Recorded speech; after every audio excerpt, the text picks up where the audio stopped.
Balgamlı ve geçmeyen öksürükte doğal bir destek arıyorsanız bunu dinleyin. Solunum yolu rahatsızlıklarında göğüs bölgesinin sıcaklık ve nem dengesini korumak çok önemli. Bu yüzden insanlar yüzyıllardır koyun yününü kullanmış. Bu ürün merinoz koyun yününden yapılmış medikal bir yastık.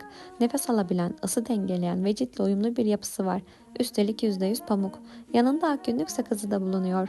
Göğüs ya da sırt bölgesine yerleştirdiğinizde balgamlı öksürükte destek olarak tercih ediliyor. Doğal kimyasalsız destek arayanlar için güçlü bir alternatif.